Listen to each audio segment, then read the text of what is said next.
안녕하세요. 사연 읽어주는 남녀입니다. 오늘의 그림 속 할머니의 표정이 참 편안하고 평화로워 보이네요. 여기에 지은 미소가 참 행복해 보이시기까지 합니다. 오늘 이야기는 이 할머니와 어떤 관련이 있는 건지 한번 들어보시죠. 안녕하세요. 저는 서울에 살고 있고 어린 딸을 키우고 있어요. 나이는 30대 중반이고 집에서 아기 키우면서 사연을 듣게 되네요. 아기랑 놀아주면서 또 집안일 하면서 사연 듣는 재미가 쏠쏠합니다. 결혼해서 지지고 볶는 얘기가 많은 것 같은데 여러분은 혹시 결혼하셨나요? 배우자를 결정할 때 외모는 얼마나 보셨어요? 요새는 마스크로 얼굴을 가리고 데이트했다가 마스크 벗은 얼굴 보고 헤어지는 경우도 있다고 하더라고요. 저는 이런 이야기들을 그냥 지나칠 수 없는 입장입니다. 왜냐하면 결혼할 때 남편 외모 때문에 고민이 많았거든요. 잘생겨서 고민이 아니라 그 반대의 이유로요. 제 남편은 동네에서 알아주는 주남이었어요. 한마디로 못생겼다는 얘기죠. 성격이나 공부, 태도 같은 건 성실하고 좋았는데 오로지 못생긴 외모 때문에 또래들이 입에 오르내렸죠. 저도 남편 쪽으로는 고개도 안 돌렸어요. 지금 생각하면 한심했지만 어릴 때 내가 어쩔 수 없었습니다. 더 어렸을 땐 동화 속에 나오는 구울의 원님이나 백마탄 왕자님이라고 하면 실제로 어떻게 생겼을지 너무 궁금했어요. 매일 상상만 하다가 조금 커서는 진짜 잘생긴 사람이랑 결혼하고 싶다. 그런 생각까지 했습니다. 제가 너무 소문인가요? 그랬던 제가 실은 미녀와 야수 소리를 듣고 결혼했습니다. 제가 월등히 뛰어난 미녀가 아닌데도 미녀 소리를 들었던 데는 다 이유가 있었어요. 우리 남편의 얼굴이 사람들 눈에는 야수처럼 보였던가 봅니다. 제 남편은 지금 30대 후반으로 가고 있는데요. 이런 말 그렇지만 그냥 딱 봐도 외모가 못생겼었어요. 가까이서 봐도 멀리서 봐도 누구나 알 수 있을 정도였습니다. 제가 이렇게 직설적으로 얘기할 수 있는 건 남편도 인정했기 때문이에요. 남편도 본인 외모가 못생겨서 많은 주목을 받은 걸 알고 있었죠. 10대 때는 정말 고민도 많았대요. 백마탄 왕자를 꿈꾸던 제가 동네에서 알아주던 추남이었던 남편과 결혼하게 된 계기는 이렇습니다. 남편과 전 같은 동네에 살았어요. 같은 중고등학교를 나왔고요. 그래서 서로의 존재는 알고 있었는데 친하지는 않았습니다. 오빠가 2학년 위인데다가 멀리서 봐도 눈에 확 띄는 못생긴 얼굴을 가져서 제 눈에 들어오지 않았던 건 당연했어요. 더구나 전 학교 때 이성교제에 관심이 없었습니다.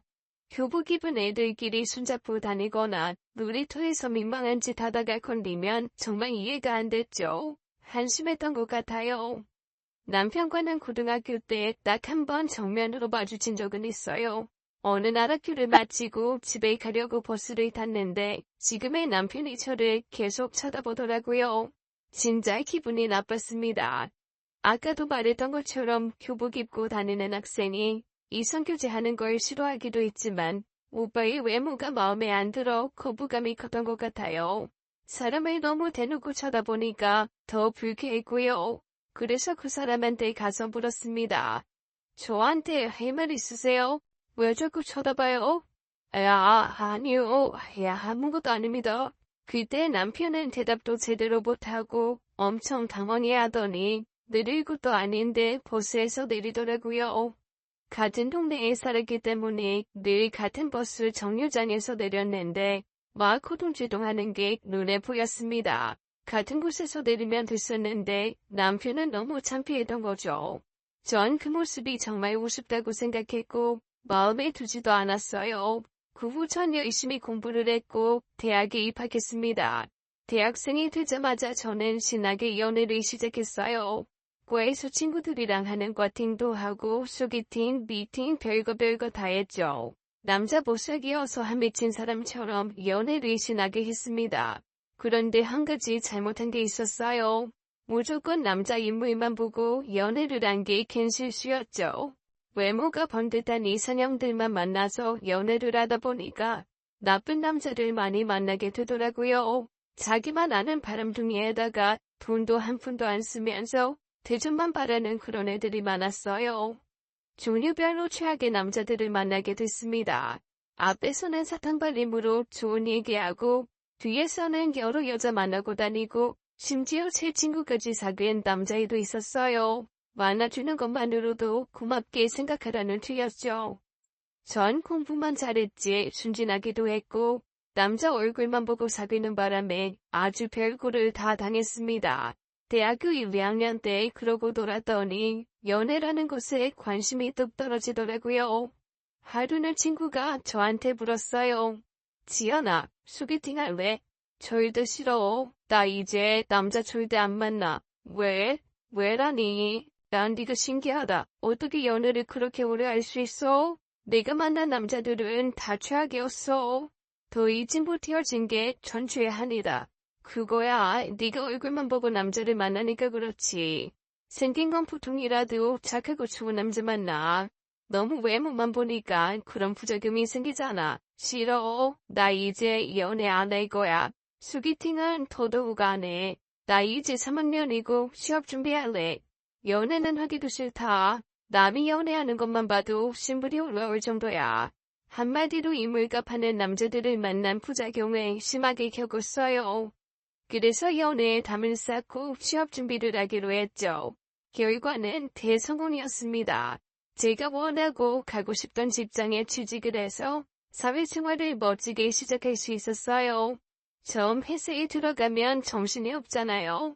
한 2년 반은 직장 생활에 완전히 올인했고 신입티를 벗으려고 안간힘을 썼습니다.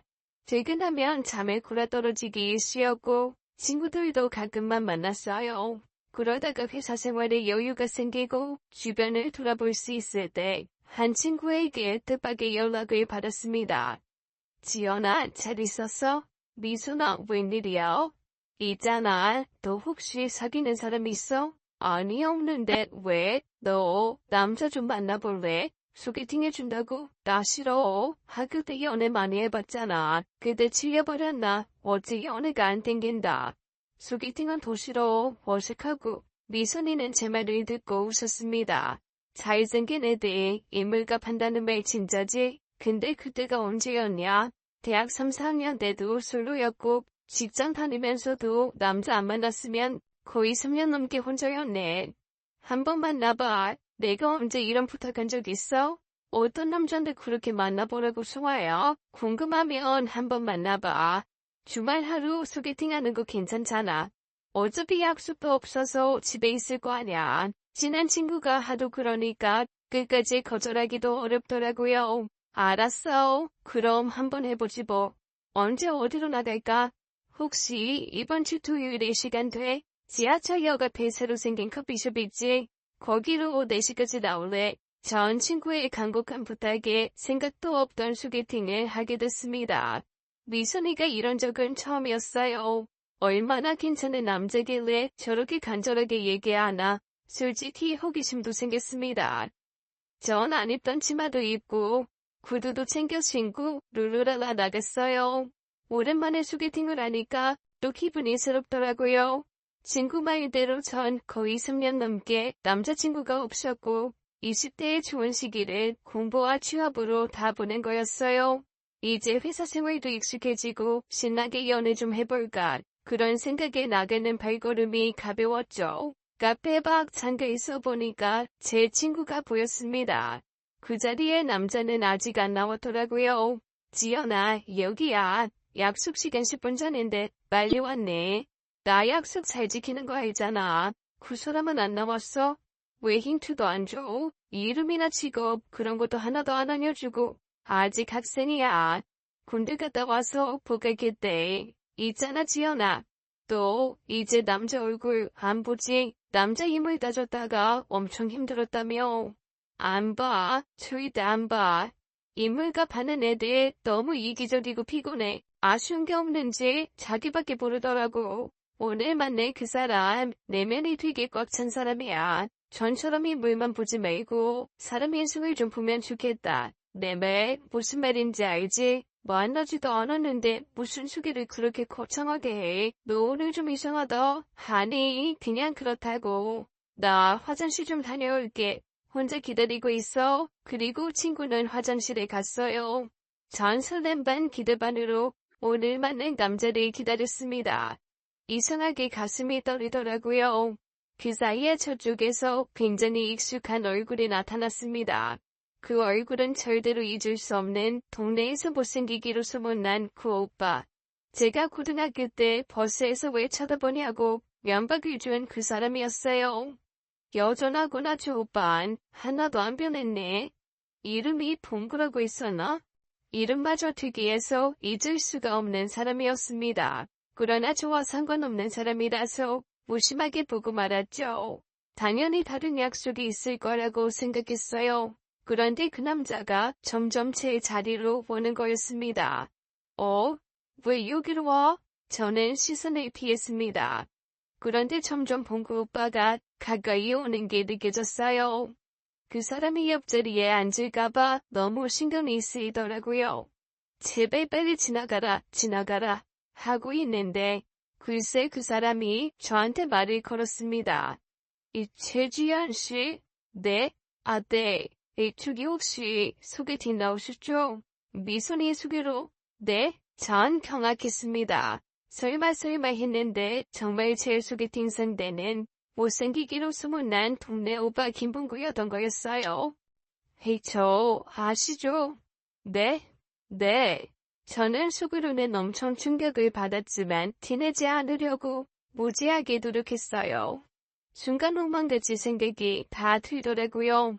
미순이가 왜 자꾸 얼굴을 보지 말고 속을 보라고 했는지 이제야 이해가 됐죠.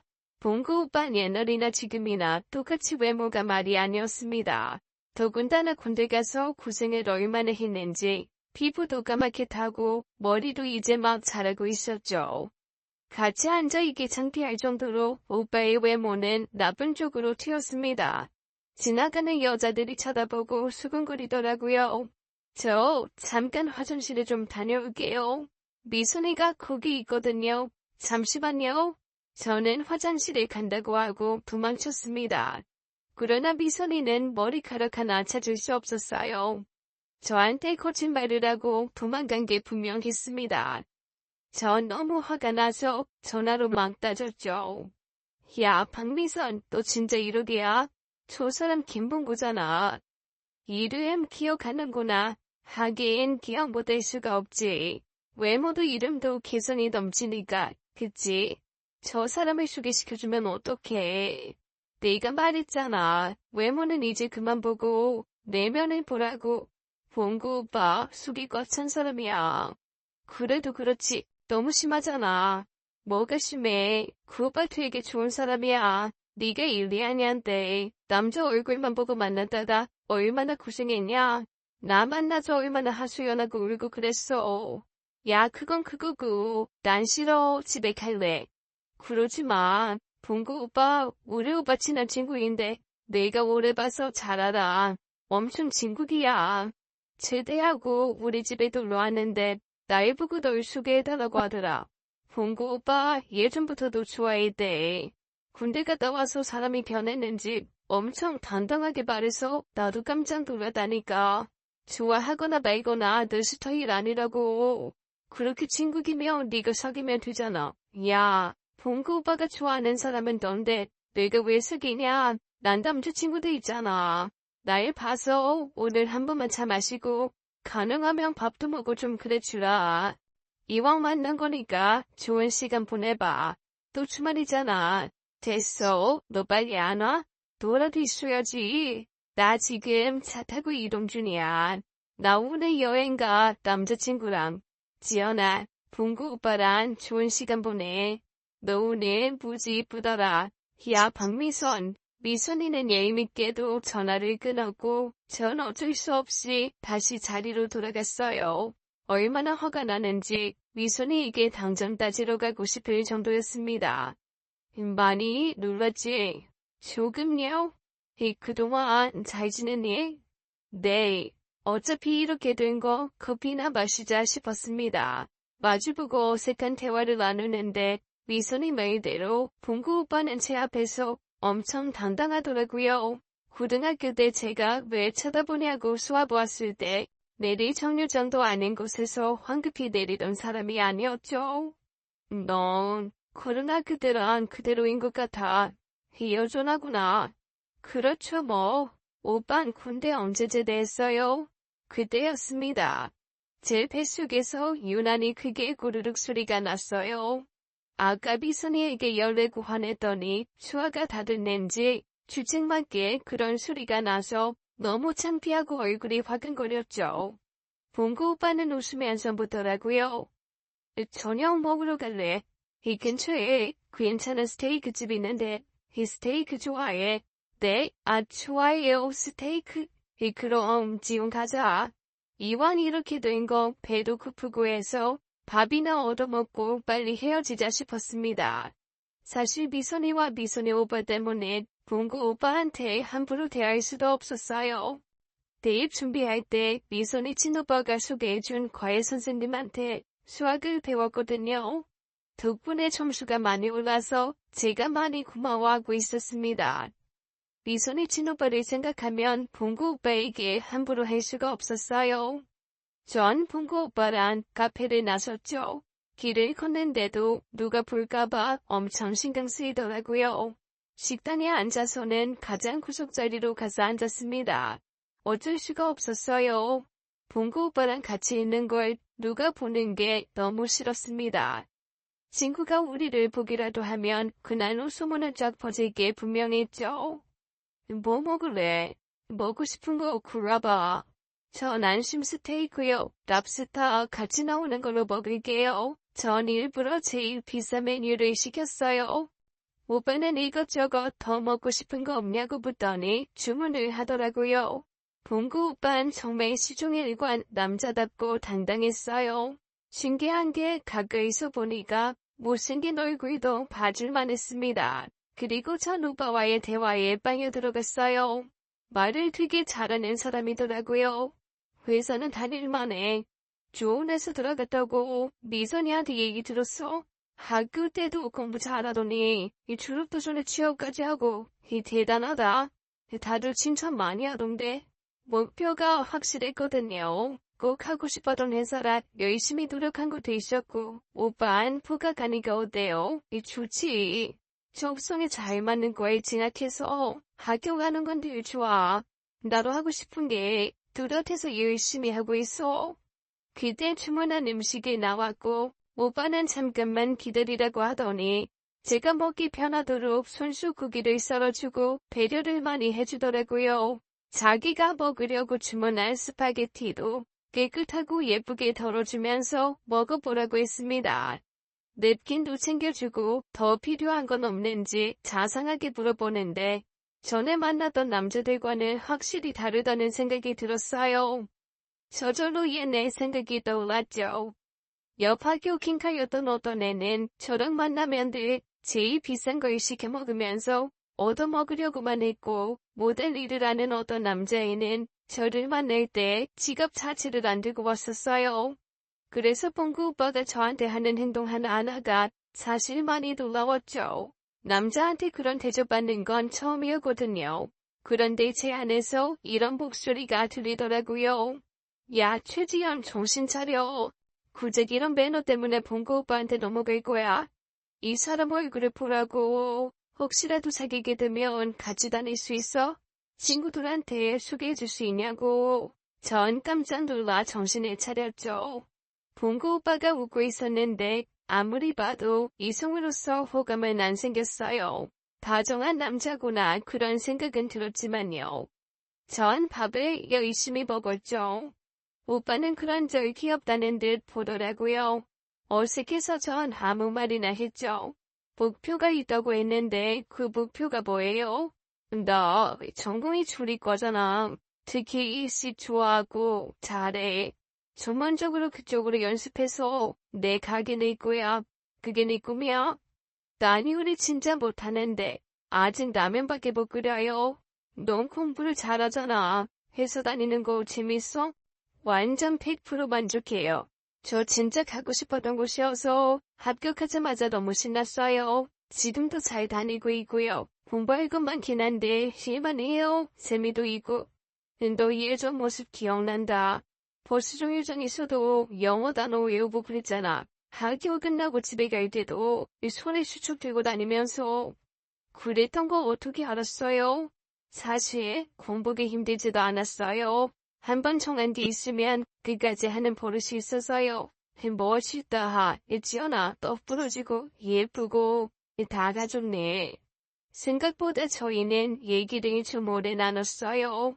쉴 때 뭐 하는지, 영화는 어떤 걸 좋아하는지 그런 얘기도 잘 통했고, 봉구 오빠는 자기가 공부하는 출입과 이야기, 앞으로 일식집을 어떻게 낼 건지 그런 얘기도 아주 재미있게 하더라고요.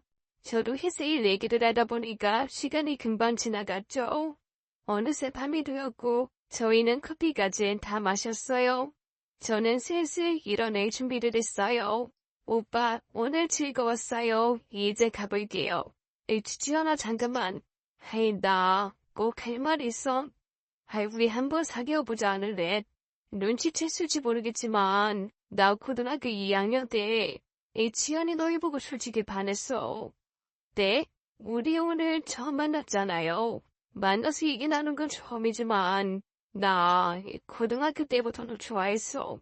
그때나 지금이나 내 마음은 같아. 이런 고백 좀 당황스럽겠지만 꼭 너랑 사귀어보고 싶어. 한번 생각해 줄 수 없니? 오빠, 저는 전혀 그럴 생각 없어요. 생각도 안 해보고. 사실 저 대학교 때 남자친구 많이 사귀어봤고요. 그때 남자들한테 많이 실망해서 기대가 없어요.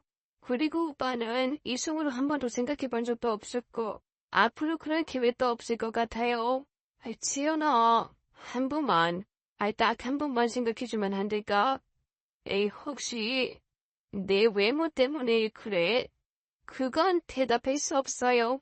오늘 잘 먹었어요. 다음에 기회 되면 동네의 좋은 선후배 사이로 차 한잔은 할 수 있을 것 같은데 오빠가 저랑 사귀고 싶은 마음이 그대로시면 더는 만나기 힘들 것 같아요. 제가 부담스러워서요. 못 들은 걸로 할게요. 봉구 오빠는 애써 표정 관리를 하고 있었지만 그게 실망하고 괴로워하고 있다는 것 정도는 낼 수 있었어요. 그래, 무슨 말인지 알았어? 지연아, 같이 나가자. 데려다 줄게. 아니에요. 저 먼저 가볼게요. 황급히 전 음식점에 나왔고 막 뛰게 되었습니다. 혹시라도 봉구 오빠가 잘 잡고 또 사귀자고 할까봐 피하고 싶었거든요. 무섭고 두려운 느낌은 아니었어요. 그냥 제가 거절을 해야 하는 이 상황이 너무 불편했습니다. 그런데 거기가 번화가였어요. 막 달리다가 어떤 술 취한 여자랑 어깨가 부딪혔죠. 죄송하다고 하고 길을 건너려는데 그 여자가 제 어깨를 확 잡아 끌었어요. 가만히 있는 사람한테 부딪혀놓고 미안하다 하면 다야? 다시 사과해, 정중하게. 왜 이러세요? 죄송합니다. 제가 못 봤어요. 이제 됐죠? 너 되게 웃긴다. 정성스럽게 사과를 해야지. 병원에 안 가봐도 되겠냐? 다친 데는 없냐? 그렇게 물어봤어야지. 너도 나 무시하냐? 나 무시하냐고. 왜 이러세요? 다친 데 없고 멀쩡한 것 같은데. 이거 놓으세요. 분명히 사과했잖아요. 그때 그 여자의 남자친구로 보이는 사람이 나타났습니다. 완전히 잘못 걸렸다는 생각이 들었죠. 딱 보기에도 너무 무서웠어요. 인성이 되게 안 좋고 영화에서 보던 조폭 깡패 그런 사람 같았죠. 가만 보니까 여자도 술이 엄청 많이 취하더라고요. 그냥 시비 걸 사람 기다렸던 것 같았습니다. 그 여자의 남자친구라는 사람은 절 보더니 눈을 희번덕거리면서 위협했어요. 어디 그냥 가려고 해. 이 사람 쳐놓고 도망을 가. 너 뭐하는 애냐? 해야 경찰서 가자. 경찰서 가자고. 왜 이러세요? 진짜 왜 이러시냐고요? 이거 누구세요? 경찰에 신고할 사람은 저라고요. 왜 경찰에 신고해? 얘 진짜 황당하네. 애도 나한테 혼종 나불래. 어디 네 여자친구를 치고 그냥 가. 잘못했다고 미안하다고 했잖아요. 제발 저 좀 놔주세요. 왜 그러세요 정말. 그 남자는 풀이 안 풀리는지 절 때리려고 하더라고요. 거기는 사람들이 많았는데도 누구 하나 저를 도와주려는 사람이 없었어요. 그만큼 남자의 인상이 험악하고 더러웠죠. 그때였어요. 뒤에서 익숙한 목소리가 들렸습니다. 그만두지 못해. 아이, 뭐하는 짓이야. 봉구 오빠. 언제 따라 나왔는지 봉구 오빠가 제 쪽으로 달려오고 있었어요. 전 이제 살았구나 싶어서 너무 반가운 마음에 봉구 오빠 뒤에 숨었습니다. 절 때리려던 깡패 같은 남자가 오빠에게 다가왔어요. 제가 뒤에서 도망가자고 막 잡아 끌었는데 봉구 오빠는 물러서지 않고 당차게 나가더라고요. 아니 왜 지나가는 사람한테 시비를 걸어요. 술이 취했으면 곱게 들어갈 곳이지. 보아하니 두 분 다 술에 얼큰하게 취한 것 같은데 일 크게 만들지 말고 빨리 가세요. 네? 정말 할 때 가라고요. 해, 너 뭔데? 어디 그딴 얼굴을 들이밀어. 인신공격하지 말아요. 그렇게 다짜고짜 폭력을 휘두르면 됩니까? 네가 경찰이야 뭐해. 너는 제대로 가였어 가만둬. 그 깡패는 분을 참을 수 없었는지 봉구 오빠를 때리기 시작했습니다. 왜 그러세요? 그러지 마세요. 말릴 수도 없이 남자 둘이 붙어 싸우는데 너무 무섭더라고요. 저는 그 팀을 다 경찰에 신고했죠. 봉구 오빠는 초반에는 방어를 잘하다가 결국엔 깡패임에 밀려서 실컷 얻어 터졌어요. 코피도 터지고 눈가도 찢어졌죠. 경찰이 곧 왔지만 이미 오빠 얼굴은 곤죽이 된 상태였죠. 전 엉엉 울고 말았어요. 봉구 오빠의 얻어 터진 얼굴은 정말 눈뜨고 못 봐줄 정도였습니다. 오빠, 정말 미안해요. 나 때문에. 왜 너 때문이야? 헤이도 안 다쳤으면 됐어. 아이 뭐 그런 사람들이 다 있냐. 에이 피가 계속 그러네. 아, 이런 모습 보여서 미안하다. 말하지 말아요. 입가가 또 터졌네. 이 피 좀 봐. 어떡해. 괜찮아. 몇 번을 째매면 될 거야. 도망가자니까 왜 그랬어요? 무섭지도 않았어요? 피하면 문제가 해결돼. 경찰들이 그러더라고. 그 지역에서 유명한 사람이라고. 애인이랑 술 마시면 여기저기 시비 걸고 다닌대. 너 안 다쳤으니 정말 다행이다. 아이 근데 내가 없었으면 어쩔 뻔했어. 이 생각만 하면 아찔하다. 봉구 오빠는 그까지 제 걱정뿐이었죠. 일로 전 오빠에게 미안하고 고마운 마음이 들었습니다. 그래서 오빠가 나을 때까지 제가 도와주겠다고 했어요. 병원도 같이 가고요. 오빠, 너무 미안해요. 다음에 병원 가는 날 언제예요? 제가 같이 갈게요. 너 회사 가잖아. 바쁜데 그러지 마.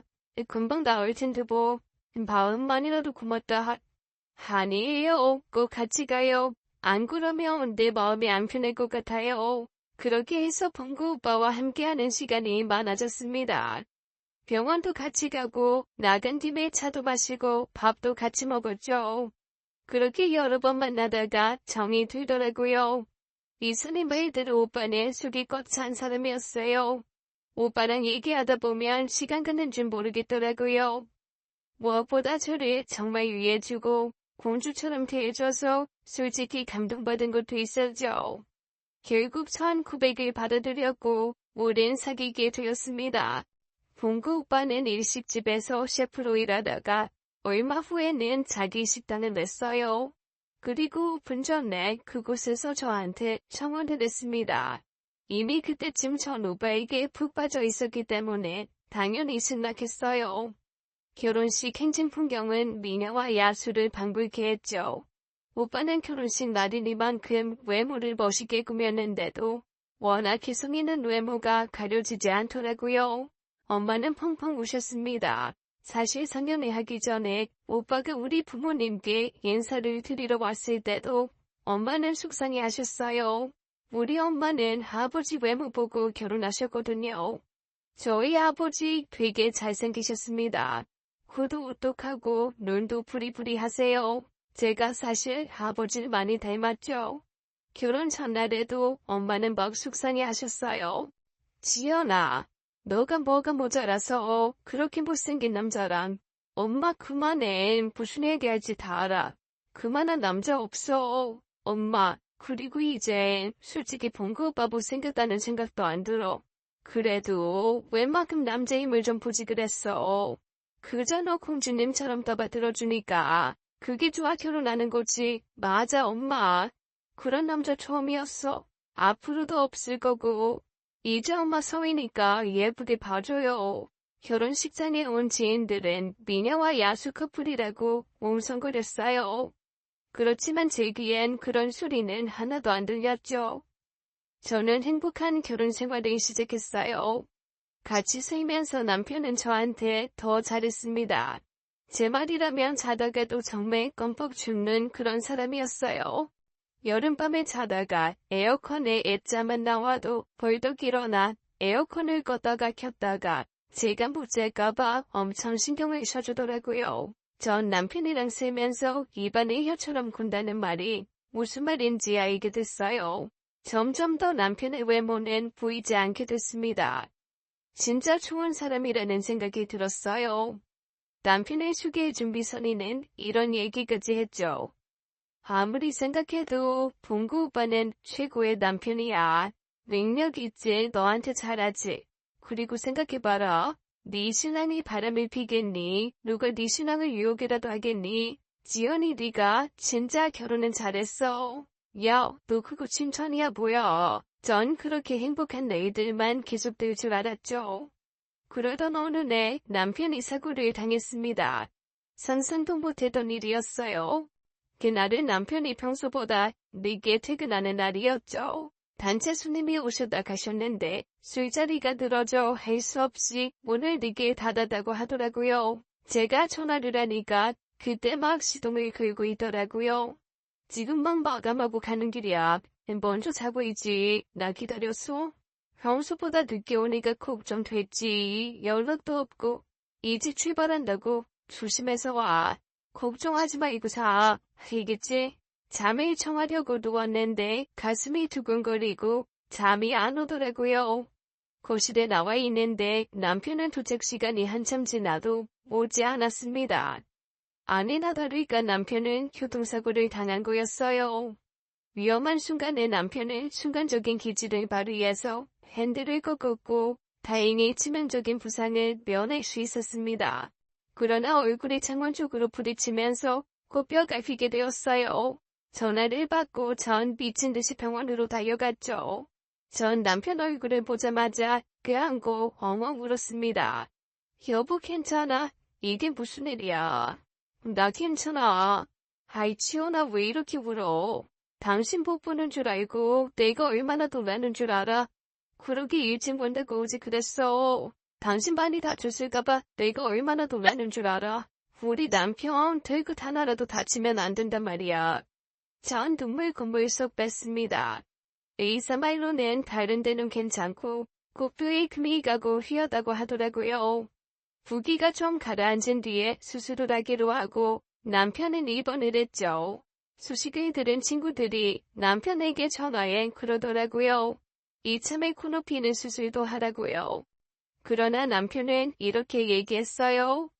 성형 수술을 하라고? 아이 무슨 코를 높이래. 내가 그럴 필요 뭐 있노? 야, 아이 건드리는 김에 높이면 어때서? 잘 생각해봐 봉구야. 위기를 기회로 삼으라고. 와이프한테 물어봐. 좋아할걸. 남편은 친구와의 통화 내용을 들려주면서 저한테 묻더라고요. 친구들이 코를 높이라고 하는데 당신 생각은 어떠냐고요? 전 아무래도 상관없다고 했습니다. 당신이 좋을 대로 하라고요. 사실 남편은 얼굴에 여러 가지 단점이 많아서 코 하나 세운다고 해서 뭐가 크게 달라질 것 같지 않았죠. 그 이후 남편은 자꾸 잘생긴 배우들 코 사진만 보더라고요. 거울도 자꾸 보고요. 그래서 물어봤습니다. 왜 자꾸 남자 배우 코 사진을 봐? 당신 코 높이고 싶어? 한 번도 그런 생각 안 해봤는데 이번에 해볼까? 수술하는 김에 코 높이는 것까지 실수했나? 의사 선생님한테 한번 물어나 보려고. 전 솔직히 좀 놀랐습니다. 남편은 늘 성형수술에는 관심 없다고 입버릇처럼 말해왔거든요. 그리고 자기는 여러 곳을 고쳐야 하기 때문에 성형수술하려면 견적도 많이 나올 거라면서 절대 안 한다고 했어요. 그런데 이번에 남편 생각이 바뀐 것 같았습니다. 결국 남편은 핑크를 바로잡으면서 그날도 좀 세우게 됐습니다. 결과는 대성공이었어요. 그때 하나 바뀌었을 뿐인데 인생이 완전히 달라져서 엄청 잘생겨 보이더라고요. 나중에 붓기도 가라앉고 높은 코날이 얼굴에 자리 잡게 되니까 너무 만족하는 것 같았습니다. 제가 봐도 딴판이었어요. 남편은 생전 없던 외모 자신감이 급상승했죠. 굴을 높인 효과가 너무 컸어요. 이책이야, 나 코 높이길 잘했지. 정말 이렇게 인상이 달라질 줄 몰랐어. 나 이참에 살 좀 빼가. 볼살이 좀 빠지면 그것도 괜찮겠다. 왜 사람들이 성형수술하는지 알겠네. 한 군데만 굳혀도 이렇게 효과가 좋은데 한 번 하고 성공적이면 계속하고 싶겠어. 남편은 그때부터 집중적으로 외모 관리를 시작했습니다. 헤어스타일도 바꾸고 헬스도 하더라고요. 살까지 빠지니까 완전히 딴 사람 같았습니다. 남편이 잘 때 가만히 보니까 그동안 코가 문제였던 거였어요. 콧날이 높아지면서 얼굴형도 달라 보이고 머리 스타일도 바꿨는데 훨씬 더 젊어 보이고 인상도 좋아졌죠. 남편은 멋을 내기 시작했고 어쩐 일인지 남편의 일식집이 유명세를 타게 됐습니다. 남편은 당당하게 방송에도 출연하고 블로그 같은 것도 열심히 하더라고요. 자기 얼굴 내놓고 인터뷰도 하고요. 말솜씨는 워낙 좋았기 때문에 그때부터는 일이 술술 풀렸어요. 손님들도 남편 보고 신뢰감이 들어 찾아온다고 하더라고요. 매일 매출이 급상승했습니다. 그리고 언젠가부터 남편은 현금 다발을 집에 가지고 오기 시작했어요. 여보, 이 돈이 다 뭐야? 그리고 이 새 가방은 또 뭐고? 너 그 브랜드 가방 갖고 싶어 했잖아. 이제 곧 결혼기념일이라 너 몰래 주문했어? 아, 거기 들어있는 돈도 다 네 거야. 사고 싶은 거 하고 싶은 대로 써. 여보, 이런 깜짝 선물을 언제 다 준비했어? 그맘때 전 임신 중이었죠.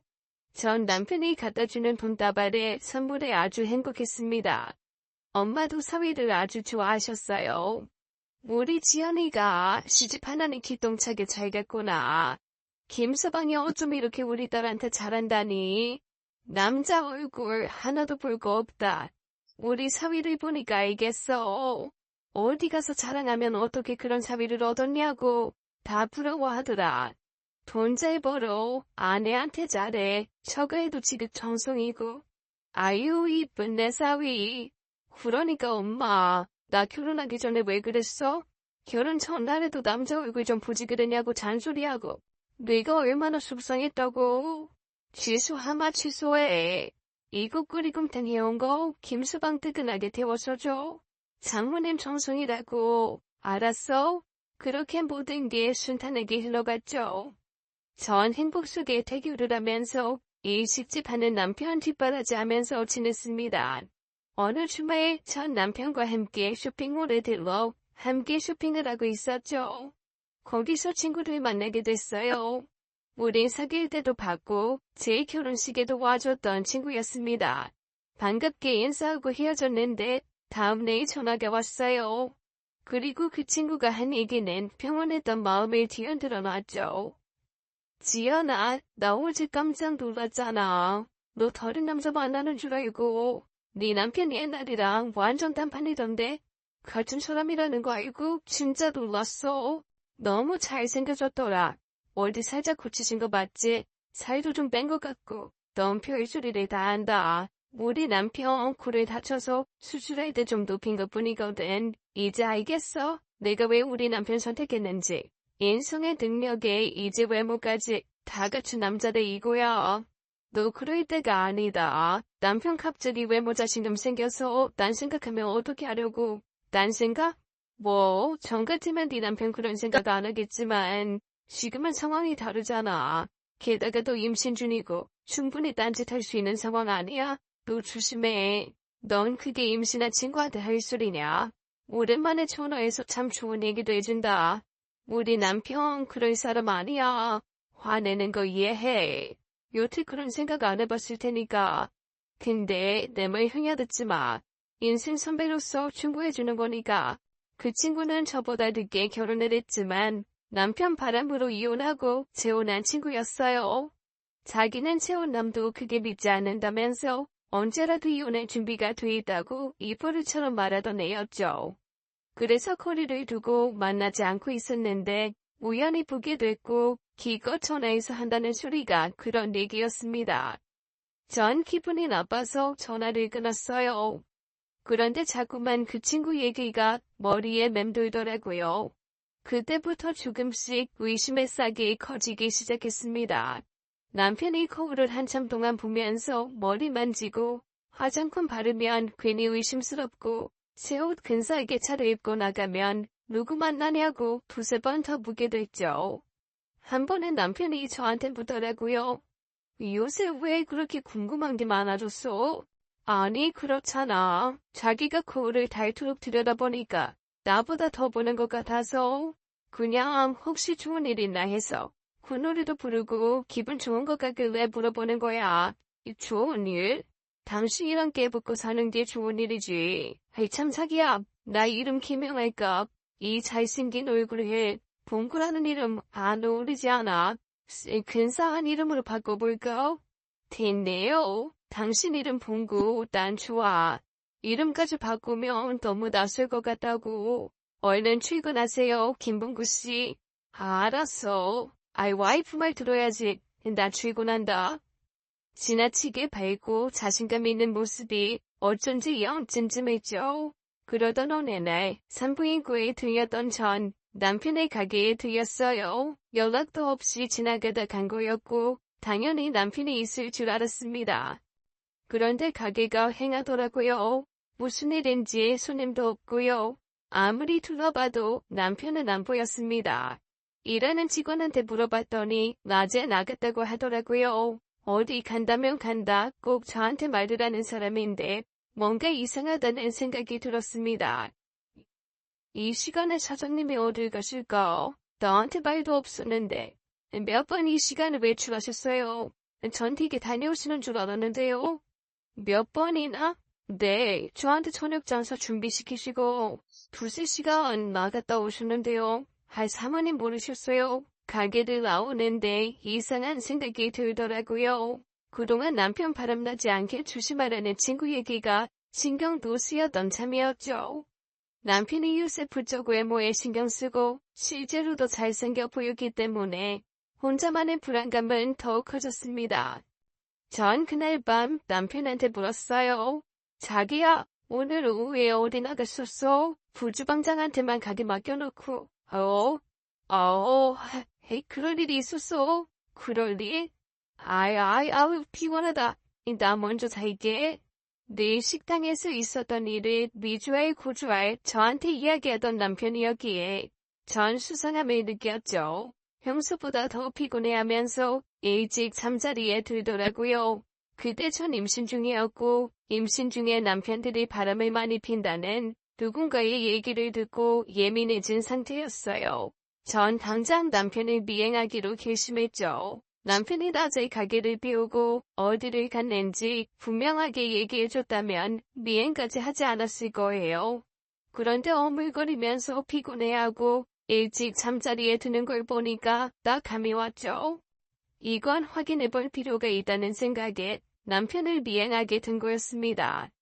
전 동생의 차를 빌려 타고 남편의 차를 따라가기로 했어요. 남편의 첫 행선지는 당연히 가게였습니다. 점심 장사를 열심히 하고 남편은 가게를 급하게 나오더라고요. 재료가 떨어졌나? 어딜 저렇게 급하게 가? 그런데 남편의 차는 시내 한가운데에 있는 비싼 호텔 앞에 멈췄어요. 저는 큰 충격을 받고 남편을 지켜봤죠. 남편은 자연스럽게 직원에게 주차를 맡기더니 호텔로 들어갔습니다. 저도 황급히 차에서 내려 남편이 들어간 호텔 안으로 들어갔죠. 멀리서 지켜보니까 남편은 아주 잘생긴 양복을 차려입은 중년 남자를 만나더라고요. 둘은 외국 사람들처럼 서로 가볍게 포옹하더니 엘리베이터를 타고 객실로 올라갔습니다. 다정하게 무슨 얘기도 나누더라고요. 전 2차 충격을 받았습니다. 아니 이 사람이 왜 낯선 남자를 만나서 호텔로 올라가는 거야? 정말 이상하네. 설마 내가 생각하는 그런 거 아니겠지? 아닐 거야. 봉구 씨가 설마 그럴 리가 없지. 저는 조마조마한 심정으로 남편을 기다렸어요. 몇 시간 뒤 남편이 엘리베이터를 타고 내려왔습니다. 도대체 그 위에서 뭐라고 내려온 건지 남편 표정은 묘하게 좋았어요. 그리고 남편은 주차장에 사람이 없는 곳에 가서 주머니에서 봉투를 꺼냈습니다. 멀리서 봐도 5만원짜리 다발이 여러 장 보였어요. 저는 입을 다물지 못했죠. 저 돈이 다 뭐야? 혹시 저 돈을 나한테 줬던 거야? 온몸이 부들부들 떨리고 남편에 대한 분노가 하늘을 찔렀습니다. 혹시 호텔에서 남자랑 이상한 짓 한 거야? 그래놓고 돈 받아온 거야? 어떻게 이런 일이 있어? 순간 구역질이 났죠. 저렇게 더러운 돈을 보고 내가 좋아했다니. 전 옥천이 무너지고 하늘이 무너지는 것 같았습니다. 자꾸만 구역질이 나왔어요. 너무 더럽고 괴로웠죠. 남편이란 작자에게 여태수가 왔다는 게 분하고 원통하고 절망적이었습니다. 생각할수록 속이 뒤집어졌어요. 저는 벽을 잡고 입더대로 하지 않았던 헛구역질을 연달아 하게 됐습니다. 그러면서 저도 모르게 막 흐느꼈던 것 같아요. 뱃속에 아이까지 있는데 이걸 어떻게 하나. 내 인생은 끝났다. 이런 생각이 막 밀려들었죠. 저도 모르게 우는 소리가 컸는지 결국 남편이 절 보게 됐습니다. 혹시 당신이야? 지연아, 여긴 어떻게 왔어? 남편은 대번에 제 쪽으로 걸어오더라고요. 그러더니 깜짝 놀라면서 여기에 어떻게 왔냐고 저한테 물어봤습니다. 전 태어난 남편의 얼굴을 보자마자 눈이 뒤집혔어요. 저는 남편을 붙잡고 멱살을 막 흔들었습니다. 당신 정말 미쳤어? 어떻게 나한테 이럴 수 있어? 그 남자랑 호텔에 올라가서 뭐 했어? 이 벌건태 낮에 남자랑 호텔방에 올라가서 힐리를 먹이냐고. 날 숙이고 가기도 내팽개치고 이런 짓 하고 다녔어? 당신 이렇게 더러운 사람이었어? 남자랑 이상한 짓 하고 받은 돈으로 가방도 사주고 호간시켜준 거냐고. 다 필요 없어. 나 당신 고소할 거야. 절대로 용서 못해. 저는 주저앉아서 오열했습니다. 남편은 엄청 당황했어요. 아니 왜 이리 여보. 그게 다 무슨 소리야. 아이 무슨 오해를 하고 있는 거야. 오해는 무슨. 잘생기지던 이 세상이 달라 보여? 만나면 여자를 만날 것이지. 왜 하필 남자가 남자를 만나. 어떻게 그런 짓을 해? 앞으로 나는 어떻게 살라고. 지연아 정신 차려봐. 무슨 생각을 하는 거야 지금. 그때였습니다. 몇 시간 전 남편과 함께 호텔방으로 올라갔던 남자가 우리 쪽으로 오더라고요. 제가 미친 여자처럼 막 울부짖으니까 저한테 말을 시켰습니다. 너무 뻔뻔스러웠어요. 실례지만 왜 그러시죠? 아이 김 사장 무슨 일 있어? 나 이 사람 부인이에요. 사실대로 말해요. 우리 남편이랑 뭐 했어요? 둘이 호텔방에 올라가서 뭐 했냐고요? 왜 우리 남편한테 접근했어요? 순진하고 착한 우리 남편한테 무슨 짓을 한 거냐고요? 왜 그러세요? 아이 뭔가 크게 오해하신 것 같습니다. 아이 이거 참 야단났네요. 흥분부터 가라앉히시고 제 이야기를 좀 들어보세요. 네. 헐몸도 아니시잖아요. 저는 그 남자한테 막 울부짖었어요. 그래요. 나 이 사람 아이 가졌어요. 당신이 사람이야? 왜 열심히 사는 사람 곳에서 이상한 짓 하게 만들어? 그런 돈 필요 없어. 남편한테 준 돈 다 가져가. 진정하시고 저랑 로비로 가세요. 제가 다 해명해 드릴게요. 어떻게 된 일인지 자세히 설명해 드리겠습니다. 저는 겨우 진정하고 그 남자를 똑바로 바라보았습니다. 그분의 목소리는 너무나 중후했고 침착한 태도였어요. 뭔가 이상하다는 생각이 들었죠. 절면 피거나 진짜 오해거나 둘 중 하나라는 생각이 들었습니다. 다 해명해 준다고요? 그럼 어디 드러나 봅시다. 가요. 그 남자는 저를 호텔 로비로 데려갔습니다. 남편도 따라왔어요. 어떻게 그런 오해를 해? 내가 그런 사람으로 보여? 내가 왜 안 하게 생겼어? 당신 지금 얼마나 잘생겨 보이는지 알아? 예전 당신이 좋았어. 아무도 쳐다보지 않고 내 눈에만 멋있어 보였던 예전 봉구 씨가 더 좋았다고. 그랬더니 중요한 애 남자가 절망했습니다. 다 저 때문입니다. 제가 책임지고 말씀드릴게요. 원인 제공은 제가 있습니다. 김 사장은 아무 잘못이 없어요. 분명 죄를 지은 사람이라면 저런 여유를 부릴 수 없을 텐데 그 중요한 남자분은 너무 예의도 바르고 말씀도 차분하게 하셨죠. 제가 눈물을 닦으며 그분을 바라보자 바로 얘기를 시작하셨어요. 제 어머니가 치매에 걸리셨어요. 가끔 저도 못 알아보실 정도로 진행된 상황이고요. 자식이라고는 저밖에 없어서 제가 병원에 모시고 다녀오는 길에 김 사장이 일식집 옆에 있는 죽집에서 식사를 하게 됐습니다. 저희 식당 옆에 그 죽집에서요?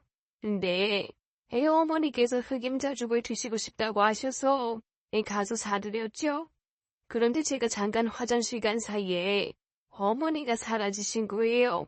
전 하늘이 노래지는 것 같았습니다. 치매 걸린 어르신들, 실종되는 일 드물지 않거든요. 정신없이 식당을 나가는데 이 식당 열린 문 사이로 우리 어머니가 보이는 거예요. 제가 어머니 부르면서 들어가니까 이 김 사장이 웃으면서 절 보더라고요. 일은 그렇게 시작된 거였습니다. 그리고 뒤에 듣게 된 얘기엔 더 놀라웠어요. 남편을 보고 치매 걸린 어르신이 우리 막내 아들이라고 했다는 것입니다. 민씨가, 우리 막내 민씨가 왜 이렇게 늦게 왔어? 엄마가 얼마나 기다려는 줄 알아? 그러게 그 먼 나라까지 공부하러 왜 가? 엄마 옆에 있지 않고서. 그러자 남편이 그 어르신에게 잘못했다고 하더래요. 어르신이 믿고 계신 대로 아들 행세를 했다는 거였죠. 남편은 그 어르신과 중요한 남자분께 차를 대접하게 됐고 그렇게 인연이 시작된 거였죠. 치매에 걸린 어르신께는 미국에서 공부하는 막내 아들이 있었는데 불의의 사고로 일찍 스승을 떠났다고 했습니다. 그런데 그 막내 동생이 제 남편과 엄청 닮았다고 하더라고요. 그때부터 우리 어머니가 자꾸 김 사장을 보러 가자는 거예요. 맨식이 거기 있는데 왜 안 데리고 왔냐고 자꾸 혼내시고요. 그래서 어쩔 수 없이 일식집에 자주 가게 됐습니다. 김 사장 신세를 많이 줬어요. 그랬군요. 제 남편의 동생분이랑 그렇게 닮으셨어요. 그분이 지갑에서 꺼내 보여준 막내 동생 사진을 보고 전 깜짝 놀랐습니다. 정말 지금 제 남편의 모습과 너무 비슷했어요. 지금 어머니, 이 호텔에 계세요. 한동안 저희 어머니께서 병원이 깊어서 이 병원밖에 못 나오시는데 이제는 더 손 쓸 수 있는 게 없다고 해서 제가 모시고 나왔습니다. 어머니도 병원 지겹다고 하시고요. 공기 좋은 지방에 모시려고 준비하고 있는데 그 사이에 지낼 곳이 없어서 잠깐 호텔에 모셨고요. 어머니가 여기 오셔서도 자꾸 김 사장을 찾아서 제가 한 번씩 방문해달라고 했던 거였어요. 전 어쩐지 부끄러워지기 시작했습니다. 정말 말도 안 되는 오해였구나라는 생각에 얼굴이 붉어졌죠. 그래도 궁금한 건 하나 남아 있었어요. 그럼 그 돈은 뭔데요? 여보, 당신이 말해봐. 어르신 만나러 가서 돈을 왜 받는 거야? 그것도 제가 말씀드릴게요. 김 사장은 절대로 안 받는다고 했는데 저희 어머니가 억지로 지어주셨어요. 저희 어머니가 조금씩 모으신 돈인데 맨식이한테 용돈 주고 싶어 하셔서 김 사장 왔을 땐 내주시더라고요. 김 사장은 한사코 사양했지만 어머니께서 포기를 안 하셨어요. 저한테 돌려준다고 한 걸 제가 억지로 떠넘겼습니다. 죄송해요. 전 그것도 모르고 너무너무 말도 안 되는 상상을 하고 여보 미안해. 나도 못 창피해. 부끄럽고. 자기야 이제 왜 풀렸어? 내가 이렇게 귀여운 자리를 두고 왜 그런 짓을 하냐? 진짜 상상력도 엄청나다니 와이프. 그러면서 남편은 저를 꼭 안아줬습니다. 저는 그 중요한 남자분께도 사과를 드렸어요. 남편과 그분은 후양어제 하기로 했더라고요. 남편은 어르신 돌아가실 때까지 기꺼이 막내 아들 노릇을 해드리기로 마음먹었고요. 어르신을 위해 새하얀 거짓말을 하겠다고 한 거였죠. 저는 모든 오해를 풀고 남편과 함께 그 어르신에게 인사를 갔습니다. 어르신은 눈물을 글썽이시면서 예쁜 값이 잘 얻었다고 제 손을 잡고 좋아하셨어요. 저도 며느리인 척 어르신께 인사드리고 매일벗이 되어드렸죠. 중요한 남자분은 너무 고마워하시면서 저희 집에 아기 선물을 잔뜩 보내주셨어요. 진짜 매일만 하면 집도 사준다고 하실 만큼 고마워하셨죠. 그 사이 전 예쁜 공주님을 낳았고 아이를 안고 남편과 함께 어르신을 찾아갔습니다. 그때는 어르신께서 거동이 어려운 상태였는데 제가 100일 된 아기를 보여드리니까 한박 웃음을 지어 보이셨어요. 어머니, 할민식이 처가 아기 낳았어요. 딸이고요. 이름이 아진이래요. 잘했다, 잘했어. 남편과 저는 가슴이 뭉클했습니다. 어머니, 아진이 예쁘죠? 제가 잘 키울게요. 여기 애기 사진 두고 가니까 보세요. 우리 아진이가 그러고 보니 엄마를 꼭 닮았네. 그렇지 엄마. 소녀딸 아장아장 걷는 것도 보셔야지. 이 다음에 왔을 땐 저랑 산책도 하세요. 네. 어르신은 기쁜 표정으로 고개를 끄덕이시면서 남편의 볼을 쓰다듬고 제 손을 만지고 아진이를 보시면서 참 좋아하셨습니다. 그리고 며칠 후 새벽 전화 한 통을 받았어요. 어르신이 돌아가셨다는 소식이었습니다. 그 소식을 듣고 저와 남편도 많이 울었죠. 장례식에 같이 찾아갔습니다. 고마워요 김 사장. 내가 이 은혜를 어떻게 갚아야 할지 모르겠네. 우리 어머니 동생 잃고 얼마나 힘들어하시는지 몰라. 자네가 우리한테는 귀인이야. 아예 앞으로도 자네와 형 동생 하고 싶은데 허락해 줄 텐가. 남편은 고개를 끄덕였습니다. 어르신의 마지막 가는 길에 예를 다하고 집으로 돌아왔어요. 여보, 당신 같은 사람을 남편으로 뒀다는 게 너무 뿌듯하고 자랑스러워. 따뜻하고 참 좋은 사람이야 당신. 당신이 나 딴짓한다고 오해했을 때 너무 기가 막히고 억울하면서도 왜 이런 생각도 들더라. 당신이 내가 다른 사람 만날까봐 질투하는 날도 오는구나 하고 말이야. 솔직히 말해주면 조금 기분 좋았어. 몰랐어? 너무해. 난 정말 심각했다고. 당신 두고 나 절대 딴짓 안 해. 내 인생의 여자는 최지연 너 하나뿐이야. 사랑해 자기야. 고갱이 한후 전 뱃속에 새 생명을 품게 되었습니다. 올해 둘째를 가게 된 거예요. 돌아가신 어르신께서 우리 애기를 보내주신 게 아닐까 그런 생각도 듭니다. 남편은 제가 둘째를 가진 이후 더 잘해주고 있어요.